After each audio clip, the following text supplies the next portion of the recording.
আজ আমি চলে আসছি নতুন একটি ডেইলি ব্লগ নিয়ে। আজকে ভিডিওতে দেখাবো কোথায় কোথায় গেলাম আমরা আজকে।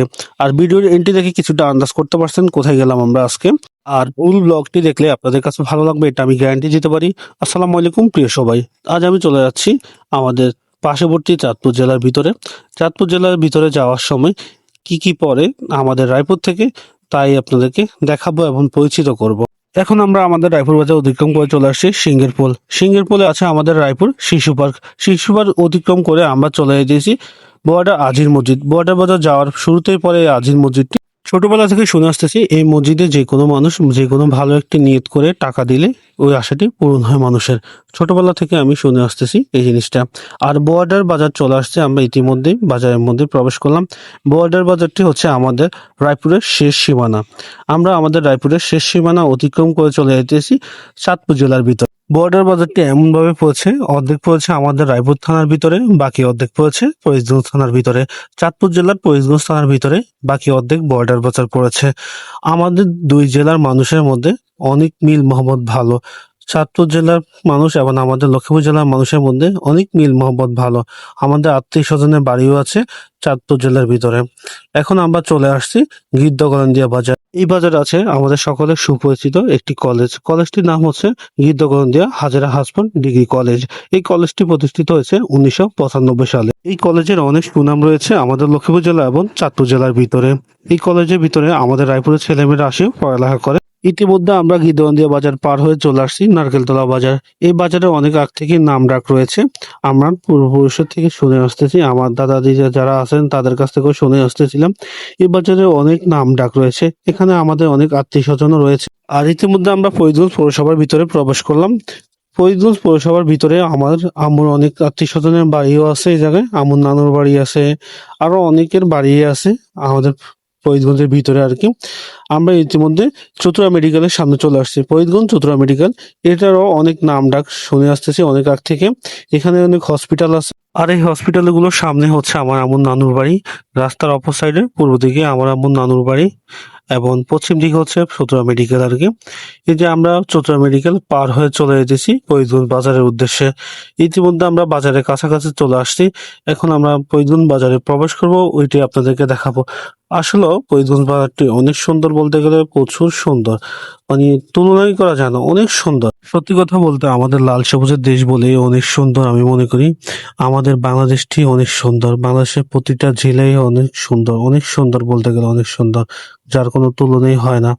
এখন আমরা আমাদের রায়পুর বাজার থেকে যে সিএনজি দিয়ে আমরা আসছি ফরিদগঞ্জ, ওই সিএনজি থেকে নেমে এখন আমরা অটোর উদ্দেশ্যে দাঁড়িয়ে আছি।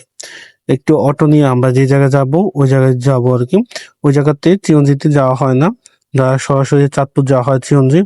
ওই জায়গাতে কম যাওয়া হয় সিএনজি, বেশিরভাগ অটোয় যাওয়া হয়। তাই আমি আর আমার আম্মু উঠে গেলাম অটোতে, আমরা ওই জায়গা যাওয়ার উদ্দেশ্যে। দেখুন আশেপাশে কি সুন্দর, সবুজে ঘেরা দেশটা আমাদের কতই না সুন্দর, পুরোই মনোমুগ্ধকর পরিবেশ যা বলার বাহিরে।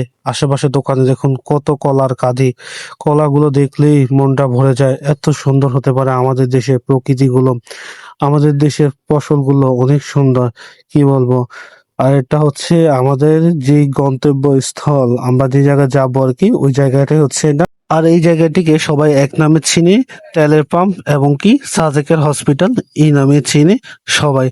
আসলে এই হসপিটালের নামটি হচ্ছে Faridganj diabetic central and general হাসপাতাল। এটার নাম হচ্ছে এটা। এটা সাজেক যে নামটি, উনি হচ্ছে এই হসপিটালের মালিক। উনি আর ওনার বোনের জামাই মিলে এই হসপিটালটি দিয়েছে, দুজনের শেয়ারে আর কি। এখানে আসলে অনেক রকমের জিনিস পাওয়া যায়, বাচ্চাদের খেলনা হইতে খাওয়া দাওয়ার যে আইটেম গুলো আছে সবকিছু আছে এই জায়গায়। আর এখানে আবার ভিতরে প্রবেশ করার আগে জুতা বাইরে রাখি যেতে হয় এই বাক্সগুলোতে, কারণ ভিতরে জুতা নিয়ে যাওয়া নিষেধ আছে, তাই জুতা নিয়ে যাওয়া যায় না ভিতরে। ইতিমধ্যে আমি হসপিটালের ফার্মেসিতে আছি। আমি একটি গজ নিব এবং কি হ্যান্ড গ্লাস নিব আমার ড্রেসিং এর জন্য, তাই এখন গজ এবং হ্যান্ড গ্লাসের জন্য এখানে দাঁড়িয়ে আছি। আর প্রচুর পরিমাণ ভিড় আর কি। তারপর গজ আর হ্যান্ড গ্লাস নিয়ে চলে আসলাম রিসিপশনে ড্রেসিং এর জন্য, রিসিট কাটার জন্য। ড্রেসিং এর রিসিট কাটানো ছাড়া ড্রেসিং করা হয় না এই হসপিটালে। ড্রেসিং এর রিসিট হচ্ছে প্রায় 400 টাকা, একজনের ড্রেসিং করতে হয় 400 টাকা দিয়ে।